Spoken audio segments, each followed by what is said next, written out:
Hello everyone, good morning. B Ed second year में general science subject हम पढ़ रहे हैं। जनरल साइंस सब्जेक्ट के अंदर हमारी यूनिट फर्स्ट चल रही थी। उसी सीक्वेंस में आज हमारा टॉपिक रहेगा सामान्य विज्ञान की पाठ्य पुस्तकों का विश्लेषण। सामान्य विज्ञान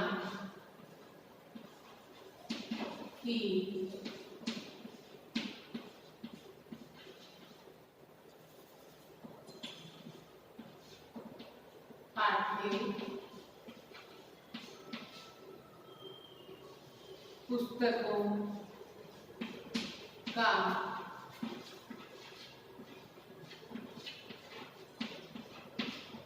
विश्लेषण। सामान्य विज्ञान की पाठ्य पुस्तकों का विश्लेषण हमने पढ़ा था, पाठ्यक्रम पढ़ा था, पाठ्यक्रम का विश्लेषण पढ़ा था हमने कल। आरबीएसई सीबीएसई के अकॉर्डिंग पाठ्यक्रम किस प्रकार का होना चाहिए। आज है सामान्य विज्ञान की पाठ्य पुस्तकों का विश्लेषण कि सामान्य विज्ञान की जो पाठ्य पुस्तक है, जो बुक है, उसका विश्लेषण किन किन आधारों पर किया जाना चाहिए। उसमें कौन कौन सी चीजें हमें देखनी चाहिए कि यह सब अकॉर्डिंग है या नहीं है, तो उसका आधार क्या क्या होना चाहिए। तो सामान्य विज्ञान की पाठ्य पुस्तकों का विश्लेषण हमें किन किन आधारों पर किया जाता है, हमें करना चाहिए, किया जाता है, उनके बारे में आज हम पढ़ेंगे। तो उसमें सबसे पहले हमारा रहेगा भाषाई आधार पर विश्लेषण। भाषाई आधार पर विश्लेषण। भाषाई आधार पर विश्लेषण सबसे पहले किसी भी बुक की सबसे इंपॉर्टेंट चीज क्या होती है? लैंग्वेज। क्योंकि लैंग्वेज, यदि जो भी उस किताब को पढ़ता है, जो भी हम बुक्स को पढ़ते हैं, यदि उन बुक्स में हमारे अकॉर्डिंग लैंग्वेज नहीं होती है, जो भाषा हमें समझ में आती है या जो भाषा हमारे लिए सरल सुलभ होती है, अगर उस भाषा का यूज उस बुक के अंदर नहीं किया गया है, तो वह किताब जो है वो हमारे लिए लाभ नहीं देगी, हमारे लिए वह उपयोगी नहीं होगी। तो सबसे पहले है कि भाषाई आधार पर विश्लेषण किया जाना चाहिए कि जो किताब है उसके अंदर जिस लैंग्वेज का यूज किया गया है, जिन छात्रों के लिए वह बुक है, वह उन छात्रों के अनुरूप वहां जो पुस्तक चलाई जा रही है, जो पुस्तक दी जा रही है उनको, उसमें जिस भाषा का उपयोग किया गया है वह उनके लिए, उनके अकॉर्डिंग है या नहीं है। अगर उसमें ऐसी लैंग्वेज का यूज किया जाता है जो बच्चों को समझ में नहीं आती है, तो वह बच्चों के लिए उपयोगी ही नहीं होगी, वह उनके किसी काम की नहीं होगी, उपयोगी नहीं, वह उनके किसी भी काम में नहीं आएगी। तो सबसे पहले भाषाई आधार पर विश्लेषण किया जाना चाहिए कि जिस क्षेत्र में जो किताब चलाई जा रही है, जो किताब बच्चों को दी जा रही है, उनको पढ़ाई जा रही है, उसके अंदर जिस भाषा का यूज किया गया है वह उस क्षेत्र के अकॉर्डिंग हो और राष्ट्रीय भाषा का उपयोग उसमें किया जाना चाहिए कि सभी छात्रों को वह समझ में आए और वहां की जो स्थानीय लैंग्वेज है, जहां जो बच्चों को समझ में आती है, उसी भाषा का यूज उसमें किया जाना चाहिए। तो भाषाई आधार पर विश्लेषण का होगा कि जिस क्षेत्र में जो किताब चलाई जाती है उसमें जिस भाषा का उपयोग किया गया है वह वहां के छात्रों के अकॉर्डिंग है या नहीं है, वहां वो लैंग्वेज बच्चों को समझ में आती है या नहीं समझ में आती है। दूसरा है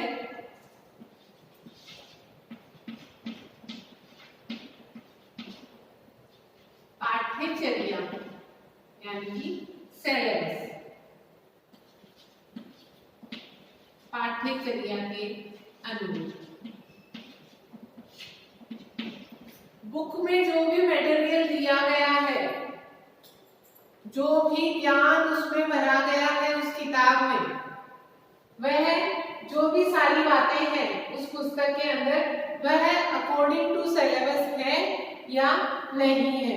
तो दूसरा पॉइंट क्या रहेगा कि पाठ्यचर्या के अनुरूप विश्लेषण के अंतर्गत आता है कि उस किताब के अंतर्गत जो पाठ्य सामग्री है वह सारी सामग्री है वह सिलेबस के अकॉर्डिंग है या नहीं है।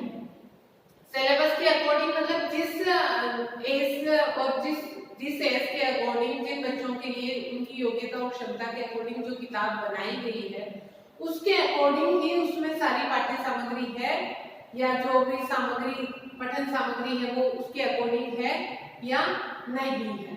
तो दूसरा है पाठ्यचर्या के अनुरूप विश्लेषण किया जाना चाहिए। पाठ्यचर्या के अनुरूप विश्लेषण किया जाना चाहिए कि सिलेबस के अकॉर्डिंग उसमें सामग्री है या नहीं है, और नहीं है तो फिर उसमें संशोधन किया जाना चाहिए।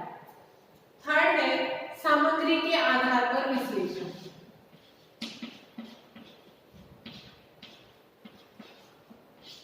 सामग्री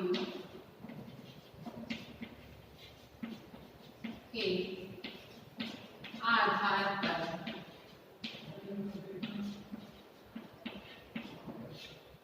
सामग्री के आधार पर विश्लेषण।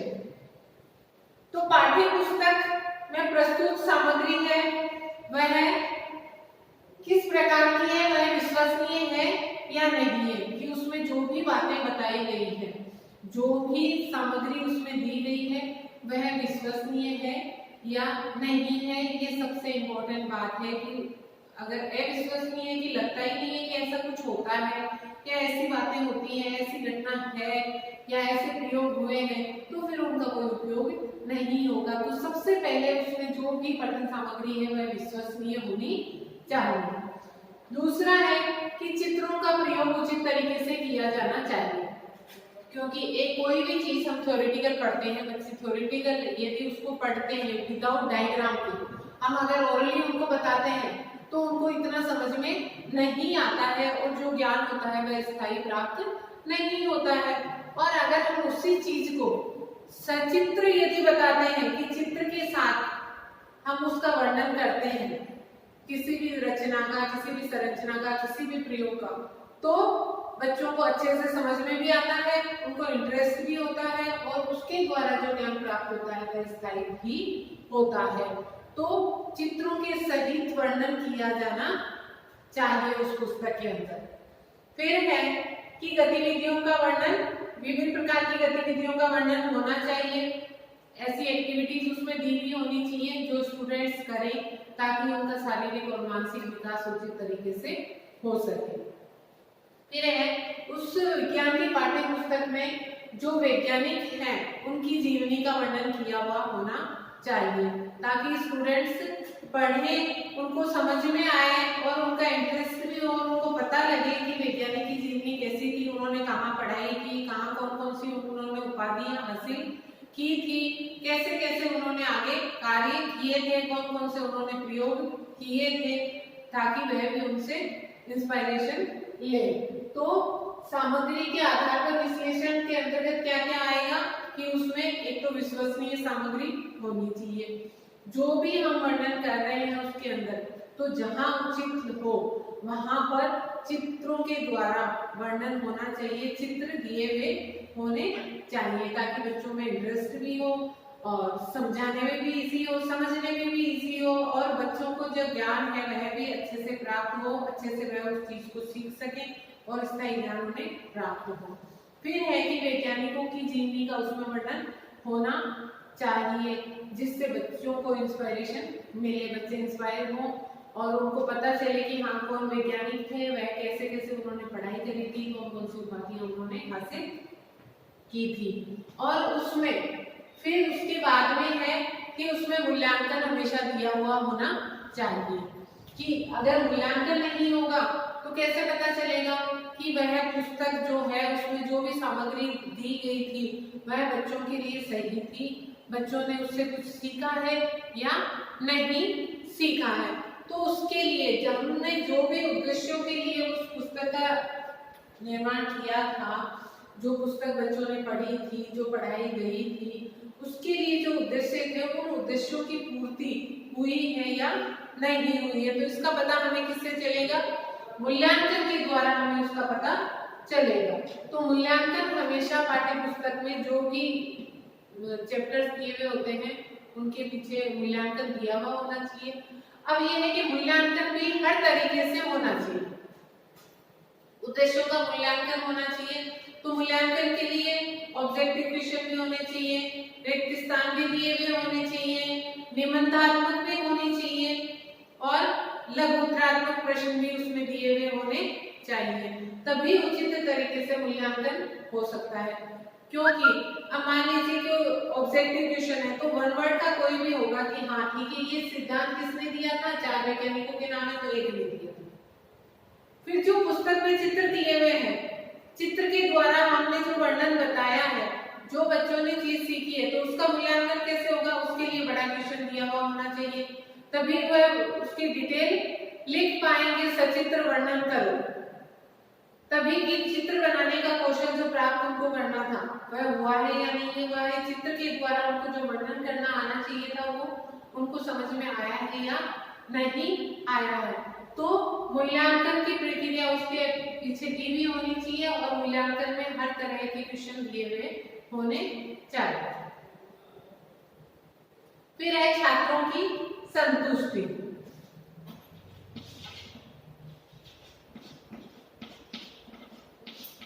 छात्रों की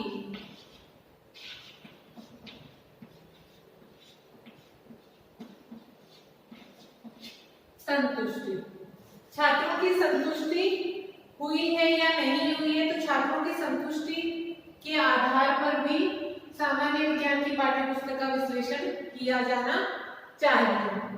छात्रों की संतुष्टि के लिए आवश्यक है कि पुस्तक उनकी योग्यता व स्तर के अनुरूप होनी चाहिए। यदि उनकी क्षमता के अकॉर्डिंग नहीं है, उनकी योग्यता के अनुरूप नहीं है, तो उनको संतुष्टि नहीं होगी, क्योंकि वो उनकी समझ में ही नहीं आएगी और उसको पढ़कर वो संतुष्ट कैसे होंगे, क्योंकि उनके अकॉर्डिंग का पुस्तक नहीं है। जो चीजें उनको सीखनी थी उसमें, जिन चीजों का वर्णन उनके अकॉर्डिंग होना चाहिए था, वो अगर उसमें नहीं है तो छात्रों की उसमें रुचि नहीं होगी।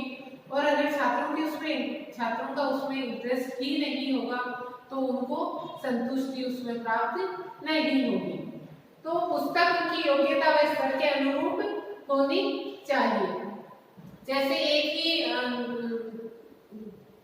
सब्जेक्ट की मान लीजिए अलग अलग राइटर्स की बुक होती हैं, अलग अलग प्रकाशन की किताबें होती हैं, लेकिन जैसे विज्ञान मान लो किसी भी सब्जेक्ट के लिए हम ले लेते हैं कि एक सब्जेक्ट की 3 किताबें हैं, उनमें से एक किताब को बच्चे बहुत ज्यादा पसंद करते हैं या 2 को पसंद करते हैं, एक को कम पसंद करते हैं या ना पसंद करते हैं।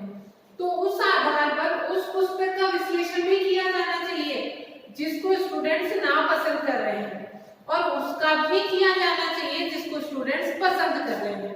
और जिसको ना पसंद कर रहे हैं, जो पसंद कर रहे हैं उसका हमने विश्लेषण किया तो उसमें ये चीजें दी हुई थी, इसके लिए छात्रों को ये पसंद आ रहा है। जो ना पसंद कर रहे हैं उसमें ये चीजें नहीं है। तो उसके आधार पर, उस पुस्तक के आधार पर जिससे बच्चे संतुष्ट हो रहे हैं, जो स्टूडेंट्स जिस किताब को पसंद कर रहे हैं, उसके आधार पर नापसंद वाले बुक में संशोधन किए जाने चाहिए।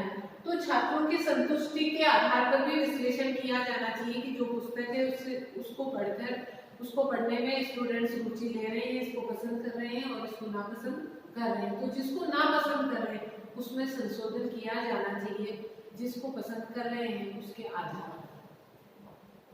उदाहरणों का स्वरूप,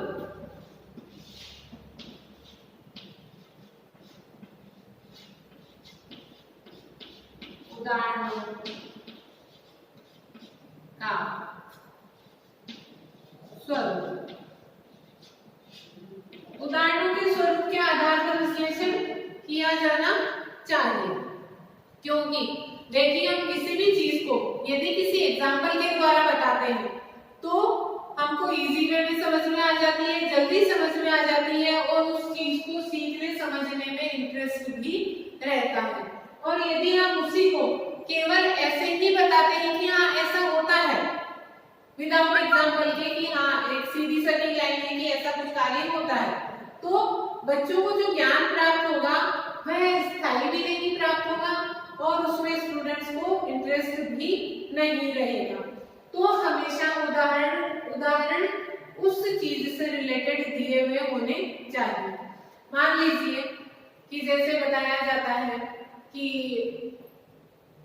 हम कोई भी एग्जांपल ले सकते हैं कि जैसे आग जलने के लिए ऑक्सीजन की जरूरत रहती है, ठीक है, तो उसके लिए बुक में एग्जांपल दिया हुआ होना चाहिए कि कैंडल है, ये जल रही है, चित्र में दिया हुआ होगा, फिर इसके ऊपर हमने कवर कर दिया एक ग्लास को रखकर, तो कैंडल क्या हो जाती है, बुझ जाती है। उससे क्या होगा कि इसको ऑक्सीजन नहीं मिल रही है।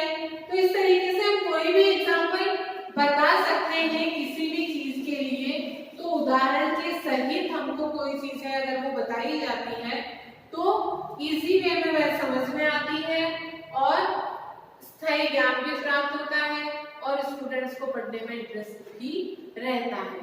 अतः उदाहरणों के स्वरूप के आधार पर विश्लेषण किया जाना चाहिए कि हम जो सामग्री दे रहे हैं पुस्तक के अंदर, जो हम बच्चों को पढ़ाना चाह रहे हैं, उसके अकॉर्डिंग समय समय पर उसमें एग्जाम्पल दिए हुए हैं या नहीं दिए हुए हैं।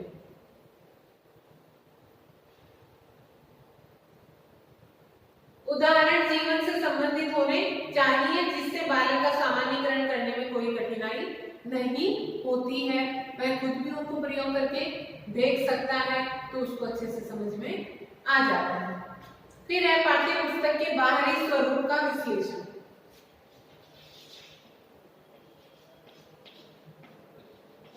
पाठ्य पुस्तक के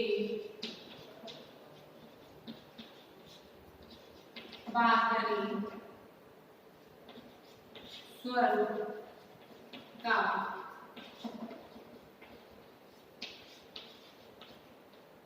विश्लेषण। पाठ्य पुस्तक के बाहरी स्वरूप के आधार पर विश्लेषण किया जाना चाहिए। अब बाहरी स्वरूप के अंदर क्या आता है कि देखिए हम किताब देखते हैं, पहले तो ये होना चाहिए कि जैसा कि हमने पाठ्य पुस्तक के बारे में पढ़ा था तो उसमें ये था कि भी उसका दिल अच्छा होना चाहिए, उसके पेज अच्छे होने चाहिए, उसका कवर अच्छा होना चाहिए, क्वालिटी अच्छी होनी चाहिए, ठीक है, ये भी बाहरी स्वरूप के अंतर्गत आता है।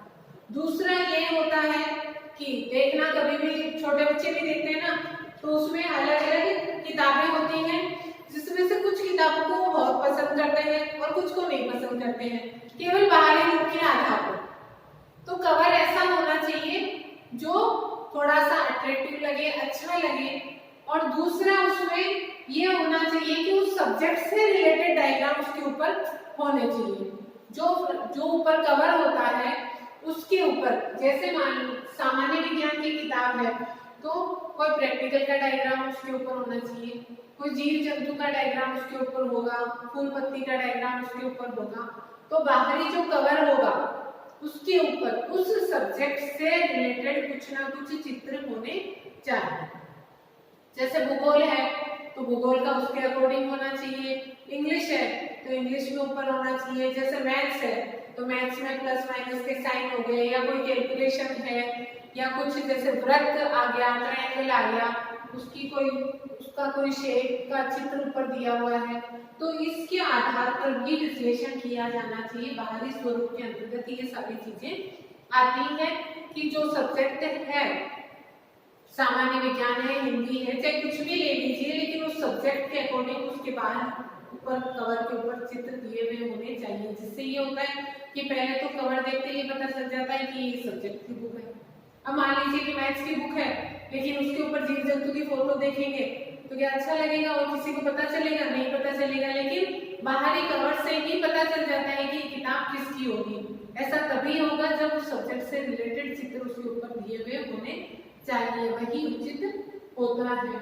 और होने भी अच्छे चाहिए कि जिससे वह पुस्तक है वो थोड़ी आकर्षित भी लगे, अच्छी भी लगे और देखने में भी इंटरेस्टिंग लगे और उससे उस सब्जेक्ट का पता भी चले। पाठ्य पुस्तक का बाहरी स्वरूप का विश्लेषण करते समय ऐसा होना चाहिए कि जिससे दूर से देखकर पता चल जाए कि उस सब्जेक्ट की बुक है, जैसा कि बताया गया है कि भाई उससे रिलेटेड चित्र उसके ऊपर दिए हुए होने चाहिए। साथ साथ में ये भी ध्यान रखना चाहिए कि पुस्तक की मोटाई, कागज, आकार वह सब उस स्तर के छात्रों के अनुकूल होने चाहिए जिस स्तर की वह पाठ्य पुस्तक है। तो ये था सामान्य विज्ञान की पाठ्य पुस्तकों का विश्लेषण। अब मैंने पहले भी बताया था कि जो भी सब्जेक्ट का टॉपिक है वह स्पेशल कोई सब्जेक्ट के लिए नहीं है, ऐसे ही टॉपिक है जो सारे सब्जेक्ट के स्टूडेंट्स उनको पढ़ सकते हैं। तो जनरल साइंस से जनरल साइंस की जगह दूसरा क्या होगा, अगर दूसरी बुक है हिस्ट्री तो मान लीजिए उसमें भी ये सारी चीजें होती है कि उससे रिलेटेड ही होगा कि भाषाई आधार पर विश्लेषण। तो चाहे किसी भी सब्जेक्ट को हम पढ़ाने के लिए जाएं, किसी भी बुक को स्टूडेंट्स पढ़ें, किसी भी सब्जेक्ट को, तो सभी सब्जेक्ट्स में ये होना चाहिए कि भाषाई आधार पर विश्लेषण की जो भाषा है वह छात्रों के अनुकूल होनी चाहिए। पाठ्यचर्या के अनुरूप जो उसमें पठन सामग्री है वह सिलेबस के अकॉर्डिंग उसमें दी हुई होनी चाहिए, चाहे किसी भी सब्जेक्ट की हो। ऐसा नहीं है कि वो केवल सामान्य विज्ञान की पाठ्य पुस्तक ही ऐसी होनी चाहिए, ऐसा नहीं है। सामग्री के आधार पर विश्लेषण, छात्रों की संतुष्टि, छात्र उससे संतुष्ट हो रहे हैं या नहीं हो रहे हैं, उदाहरणों का स्वरूप, उसमें एग्जाम्पल, रिलेटेड एग्जाम्पल जो है वो दिए हुए होने चाहिए। पाठ्य पुस्तक के बाहरी स्वरूप का विश्लेषण, बाहर से उस सब्जेक्ट से रिलेटेड है वह उसके ऊपर चित्र दिए हुए होने चाहिए। इसमें था ये सामग्री के आधार पर कि वह विश्वसनीय होनी चाहिए, अविश्वसनीय सामग्री उसमें नहीं दी हुई होनी चाहिए, गतिविधियों का वर्णन होना चाहिए, प्रैक्टिकल उसमें दिए हुए होने चाहिए, अभ्यास के लिए उसमें प्रश्न है वो दिए हुए होने चाहिए। तो ये था सामान्य विज्ञान की पाठ्य पुस्तकों का विश्लेषण हमें किस किस आधार पर किया जाना चाहिए। आज के लिए इतना ही, थैंक यू।